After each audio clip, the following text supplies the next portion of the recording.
एक औरत रोटी बनाते बनाते ओम भगवते वासुदेवाय नमका का जाप कर रही थी। अलग से पूजा का समय कहाँ निकाल पाती थी बेचारी। तो बस काम करते करते ही एकाएक धड़ाम से जोरों की आवाज हुई और साथ में दर्दनाक चीख।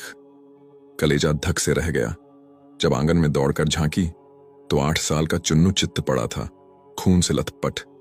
मन हुआ दहाड़ मार कर रोए, परंतु घर में उसके अलावा कोई था नहीं।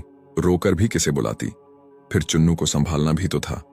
दौड़कर नीचे गई तो देखा चुन्नू आधी बेहोशी में मां की रट लगाए हुए है। अंदर की ममता ने आंखों से निकलकर अपनी मौजूदगी का एहसास करवाया। फिर 10 दिन पहले करवाए अपेंडिक्स के ऑपरेशन के बावजूद न जाने कहां से इतनी शक्ति आ गई कि चुन्नू को गोद में उठाकर पड़ोस के नर्सिंग होम की ओर भागी।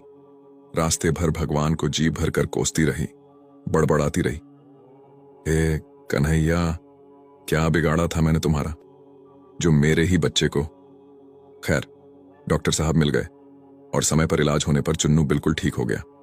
चोटें गहरी नहीं थीं, ऊपरी थीं, तो कोई खास परेशानी नहीं हुई। रात को घर पर जब सब टीवी देख रहे थे तब उस औरत का मन बेचैन था। भगवान से विरक्ति होने लगी थी। एक मां की ममता प्रभु सत्ता को चुनौती दे रही थी। उसके दिमाग में दिन की सारी घटना चलचित्र की तरह चलने लगी। कैसे चुन्नू आंगन में गिरा कि एकाएक उसकी आत्मा सिहर उठी। कल ही तो पुराने चापाकल का पाइप का टुकड़ा आंगन से हटवाया है, ठीक उसी जगह था जहां चिंटू गिरा पड़ा था। अगर कल मिस्त्री ना आया होता तो उसका हाथ अब अपने पेट की तरफ गया, जहां टांके अभी हरे ही थे ऑपरेशन के। आश्चर्य हुआ कि उसने 20-20 किलो के चुन्नू को उठाया। कैसे वो आधा किलोमीटर तक दौड़ती चली गई। फूल सा हल्का लग रहा था चुन्नू। वैसे तो वो कपड़ों की बाल्टी तक छत पर नहीं ले जा पाती। फिर उसे ख्याल आया कि डॉक्टर साहब तो 2 बजे तक ही रहते हैं, और जब वो पहुंची तो 3:30 बज रहे थे। उसके जाते ही तुरंत इलाज हुआ, मानो किसी ने उन्हें रोक रखा था। उसका सर प्रभु चरणों में श्रद्धा से झुक गया। अब वो सारा खेल समझ चुकी थी। मन ही मन प्रभु से अपने शब्दों के लिए क्षमा मांगी।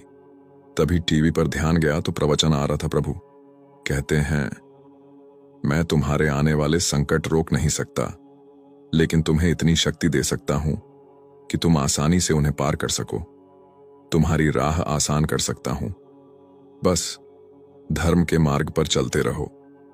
उस औरत ने घर के मंदिर में झांक कर देखा। कन्हैया मुस्कुरा रहे जय श्री कृष्णा